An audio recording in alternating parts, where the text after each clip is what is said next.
जय जगन्नाथ। आपण मैंने तो जानी आमर ओडिशार कोणार्क विषय कोणार्क मंदिर विषय किंतु आपण मैंने केते जण जानी काष्ठ कोणार्क क्या कहुए और से कौटार अवस्थित और तार मंदिर इतिहास और तार महत्व विषय ये लोक मैंने माने से आखपाख एरिया लोक किंतु किछि दूर भी नयगढ़ गंजाम गजपति ये सब जिलार लोक मैंने किछि कहार चर्म रोग हेले जहाँ भी किछि हेले एठी बाइगण दान करते माने बाइगण मानसिक करके पठाती तो कुंडिया रोग ये सब भल हुए बोली विश्वास अच्छी।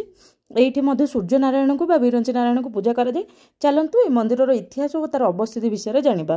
गंजाम जिलार बुगुड़ा सहर में प्रसिद्ध विरंची नारायण मंदिर रही। बुगुड़ा सहर गंजाम जिलार सदर महकुमा छत्रपुर ठारू 92 किलोमीटर दूर में अवस्थित। ओडिशा रे रही तीनोटी प्रमुख सूर्य मंदिर मध्य यह अन्यतम। अन्य दुईटी है प्रथम तो आप जानते कोणार्क आ गोटे हूँ पालियार विरंची नारायण मंदिर ता विषय आउ केबे कहबी। ओडिशार कोणार्क मंदिर में सूर्य उपासना निर्मित द्वितीय मंदिर है बुगुड़ार विरंची नारायण मंदिर। तेणु ओडिशार कोणार्क मंदिर पर सूर्य उपासना निर्मित होता द्वितीय मंदिर है बुगुड़ार विरंची नारायण मंदिर। तेणु यह लोके द्वितीय कोणार्क कहती। मुख्य मंदिर अधिकांश भाग काठरे तैयारी होइथिबारु एही मंदिरटी काष्ठ कोणार्क नाम परिचित। प्रभु विरंची नारायण को केतक भक्त श्रद्धार एवं भक्ति भाव में सूर्य नारायण कहती। एठारे विश्वास अच्छी ये मंदिर दक्षिण पार्श्व जहाँ कूप अच्छी से कूपर थिबा कूर्म माने कईच श्रीक्षेत्र आसीचंदी बोली विश्वास अच्छी।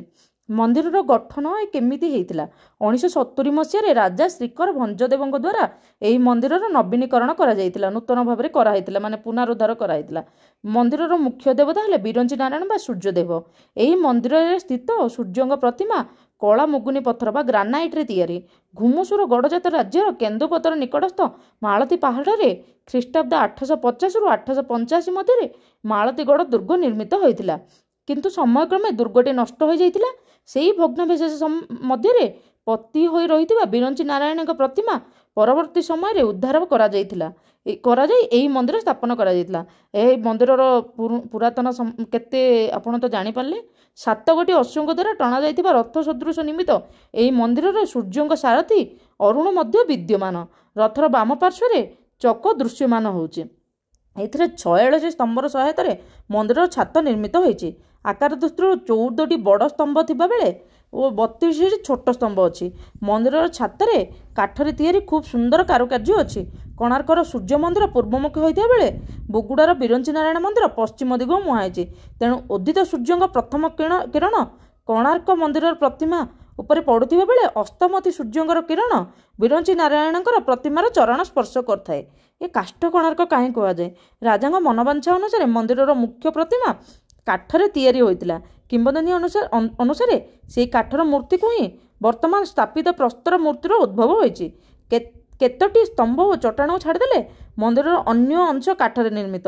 मंदिरटी काठरे अति सुंदर कारुकार्य और कांथरे अंकित सुंदर भित्तिचित्र पर प्रसिद्ध। ओडिशार काष्ठ कारुकार्यर यही मंदिर प्रथम उदाहरण बोली ऐतिहासिक मत। आ पर्वपर्वाणी कौन पालित हुए एहिठिरे माघ मासरे माघ सप्तमी बा रथ सप्तमी पालन हुए। पौष मासरे सांब दशमी श्रीकृष्ण पुओ सांब कुष्ठ रोग आक्रांत होगा पर यही दिन सूर्य को पूजा कर आरोग्य लाभ करते बोली किंबदंती अच्छी। यही मंदिर प्रति रविवार और संक्रांति पूजा अनुष्ठित हुए। यह भीतर मंदिर दंड जात्रा दुर्गा पूजा काली पूजा मध्य पालन करा जाए। आपण यही विरंची नारायण मंदिर बा काष्ठ कोणार्क विषय आगुरी जानी कि जदि जानी कि नहीं निश्चित भाव में कमेंट जणाइबे। और ओम विश्व रंजनाय नमः जप करेंगे। प्रति रविवार दिन देखिए आपण सबू समस्या दूर हो। एमती नुआ नुआ वीडियो पे आपण मो चैनल को लाइक कमेंट एंड सब्सक्राइब करदे। निश्चित भाव में शेयर कले समस्त ए विषय जानवा पाइबे। जय जगन्नाथ।